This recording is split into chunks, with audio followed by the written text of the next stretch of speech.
Hey, Ben here. I'm the head DJ for Oakton Steak Dances, and I am making this tutorial to give you a little overview of our DJing software and the Oakton Steak DJ account.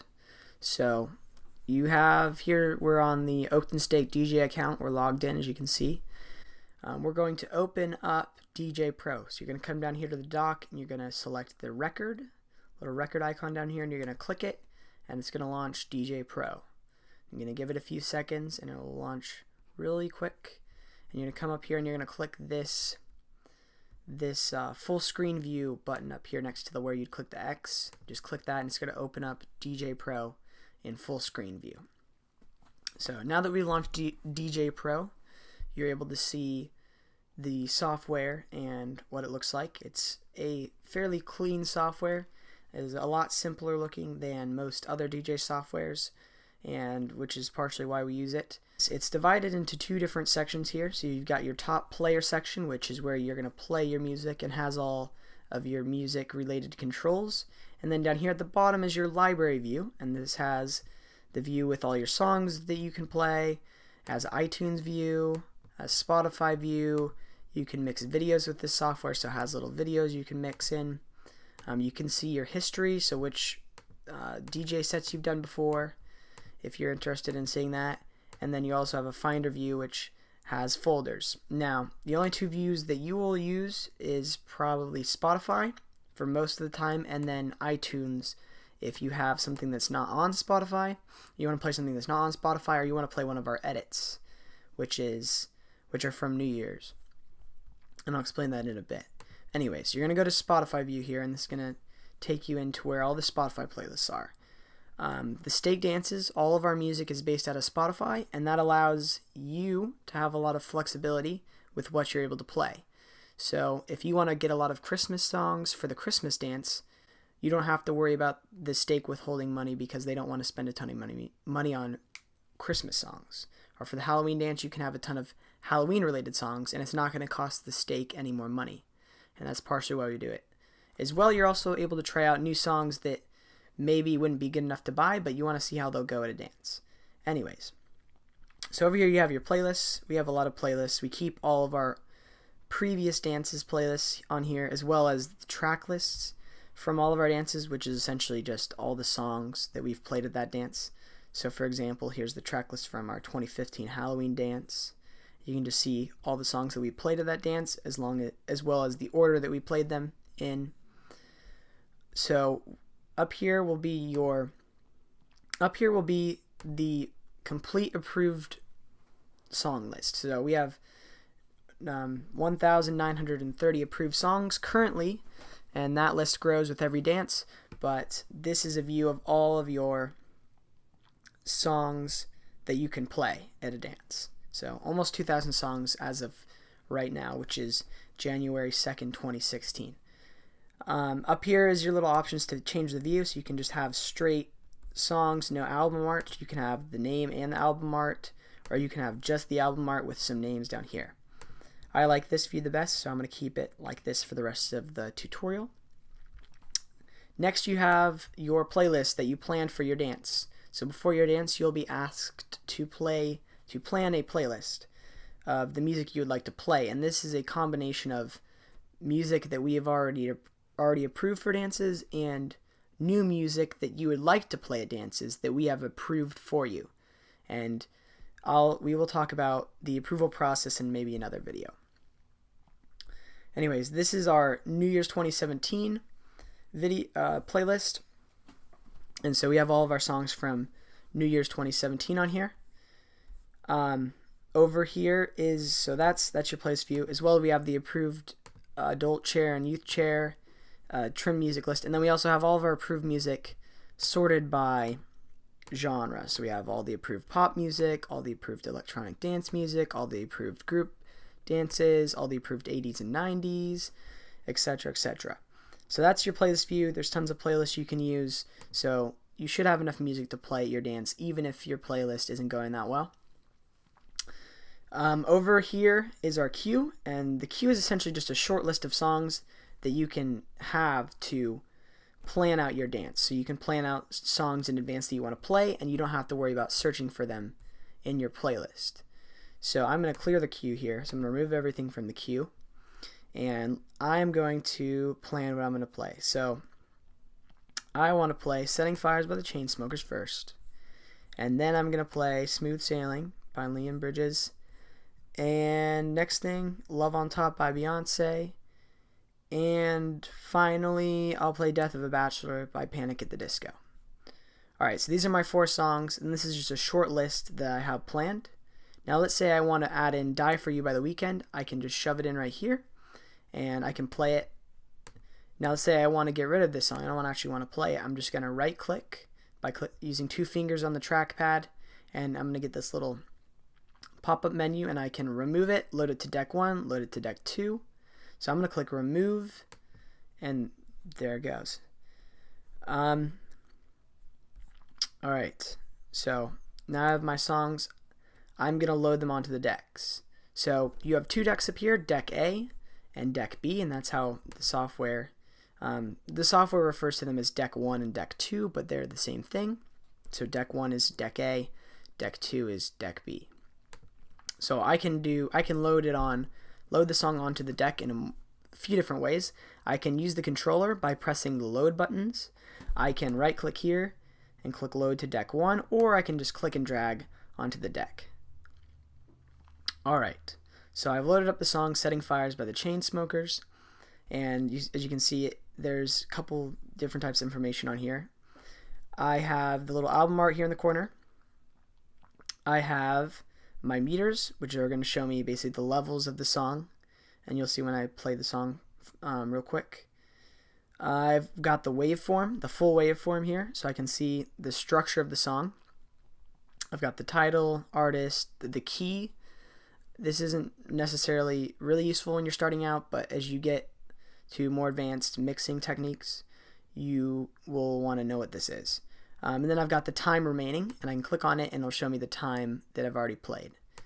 And then also here I've got the BPM, or beats per minute, and I can adjust that by using the slider here to adjust it. So I can make it slower, I can make it faster, and I've also got a key lock button here, and I'll show you what that does in a sec too. I've got my EQs, so I've got my high, mids, and lows, and then I've got my meter, my volume control for this deck. And then down here I've got my play button, my cue set button, my looping button, and my filter. And then my crossfader is right here in the middle. So I'm going to play this song real quick. So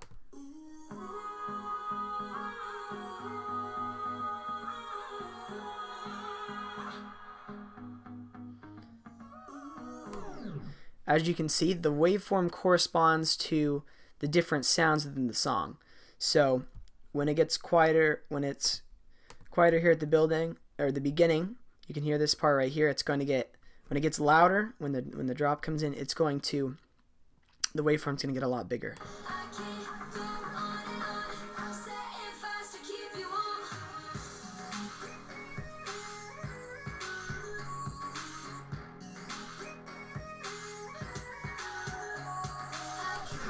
So the waveform is really handy for seeing the different structures in a song and when they end and where they start. This is going to be very helpful when you try beat matching and other mixing techniques, and as well as just useful to see where you want to start from your song. So at the beginning part, if I were to didn't want this part, I know that this part's very soft up here, as well as up until the drop, and I can see where the drop is exactly too. So I could start right at the drop if I wanted to. As you can see, there are these different colored lines. There are these different colored lines on the screen. So you've got these white lines that are really thin, and then these yellowish, thicker lines. So if you know anything about the structure of music, essentially all music is divided into beats and bars. And DJ Pro assumes that any song you play is based off a 4/4 beat grid, which means there are 4 beats per bar, and a bar is just a group of beats. So each bar has a yellow bar showing where it is, and then there are 4 beats in between each 2 yellow bars. And as you can see, the waveform lines up with the beats of the song. So the bars in the waveform will line up. As you can see, it's kind of like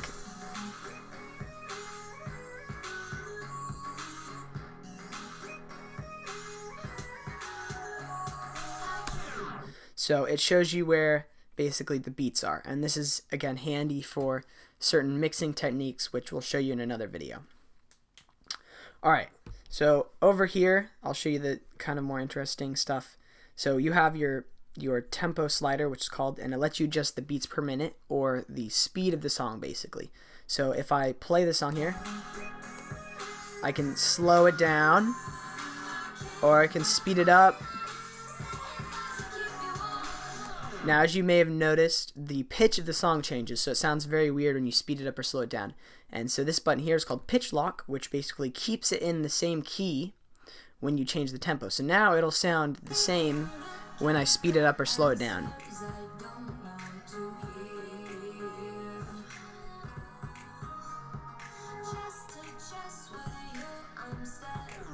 So in general, you should just leave pitch lock on, and then you don't have to worry about the song sounding weird. You have your channel fader, which just lets you basically do the volume of the song. So I can change the volume of the song of just this deck, and then I also have my EQ knobs. So I have my low EQ here, which I can turn up, which cuts the bass or makes it louder. Same thing for high and mid, high and mids. And then up here you have your levels, which show you basically how much signal you're pushing through the so for each big bass thump you get they go up high. This is your gain right here, and this is basically, if I push this up higher, I'm gonna get some red.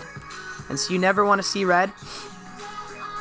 You never want to see red on your levels, because that can damage the speakers, and it also just makes your music sound like trash. Usually you don't have to worry about this, because DJ Pro is smart enough to set your gain at a good level that it won't go into the red. So usually once you load a song, just leave it and don't have to worry about that.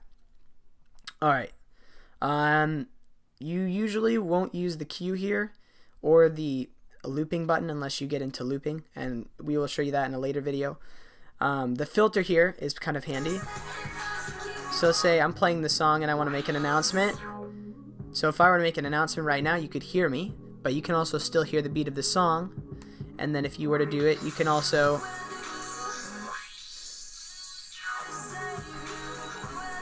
go the other direction and cut out all the low stuff. So this is high pass, or this is low pass, and this is high pass, which just means it cuts out the highs, and this cuts out the lows.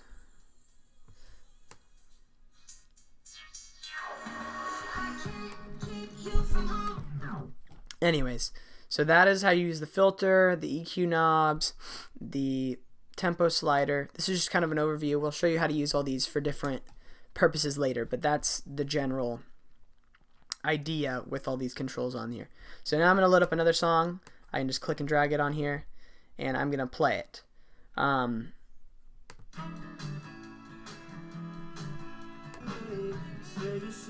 So as you can see, I can just click the waveform and it will take me to that place in the song up here. So let's say I want to start at a certain point in the song. You're going to click this extended view button here, and it's going to show you all the cue points, show you all the extra functions, which include cue points, looping, and effects. Now I'm just going to show you cue points right now. So let's say I've got a point in the song that I want to start at. I'm going to actually load up a different song here to show you this, because it makes more sense in this song. So I've already got a cue point set here for The Death of a Bachelor, because you can see the beginning of the song is kind of quiet. So I wanted to come right on into the down, basically the beat with the cue point. So I set a cue point there. So the cue point basically just takes me back to a point in the song that I want to keep. So I just click this cue point, and once I can click it, So notice it goes back to the cue point, and that's because I didn't press the play button. If I were to press the play button and then stop it, it wouldn't go back to the cue. But the handy thing about hot cues, this is a hot cue opposed to the regular cue. Hot cues will stay on the song whenever you load it up. So let's say I loaded up another song. If I were to load up The Death of a Bachelor again, the cue point would stay with the song. So once you set a cue point, it's with the song until you delete it. So let's say I want to get rid of this cue point. I just click X and it's gone. So here's how you set a cue point. So you basically go to the point in the song that you want. So I'm going to press play. So that's right where I want it to set it, and then I'm just going to click set. Super easy, right? So you set the cue point, and then you're never going to lose your point in that song. So let's say I want to start over here. I'm going to set another cue point over here.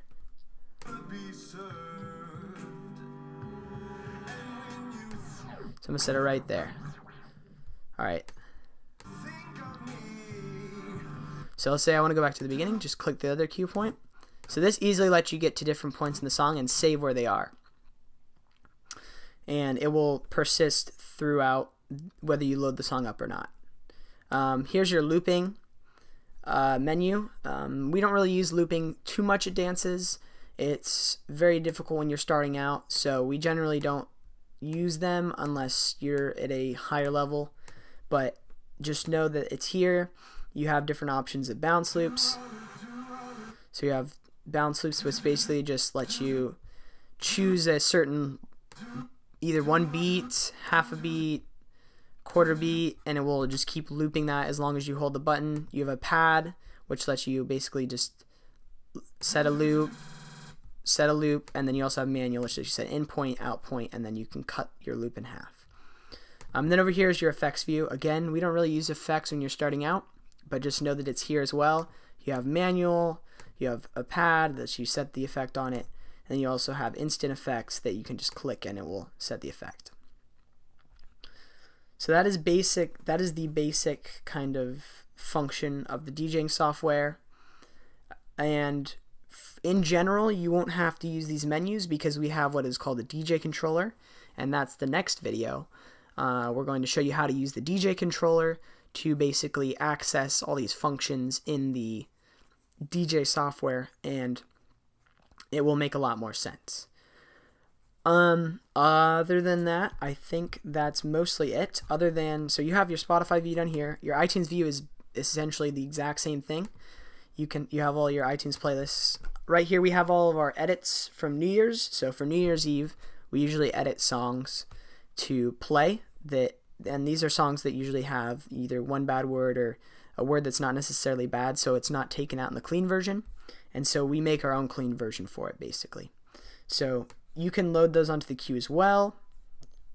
You can have Spotify and that on the queue at the same time. Right here is your record button. So when you have iTunes tracks, you can record them, but most of the time, because we use Spotify, you're going to have a Spotify icon up here. And so this Spotify icon records every song that you play throughout the dance. And then you can save, and that's how we get our track lists. So when you start a dance, you're just going to click Start New Session, and that's going to start you off with a clean slate. And then when you're done, you're just going to click the little share icon, and you name it, and then save it to the Spotify account. And we can share it on Twitter, Instagram, wherever we want to share it. These are just different audio preferences that you can use, and this just opens up our sampler. Again, we don't really use that, mainly because the sound effects that come with DJ Pro aren't very good, and you just don't use them that much anyway. Other than that, that is your basic overview of DJ Pro, our DJing software that we use at the Steak Dances. It's pretty simple, as you can see, and it might not make sense right now, but a lot of the stuff will make more sense when I show you how to use the functions with the controller. So the next video you're about to watch is going to be how to use the controller to control the different functions of the DJ software.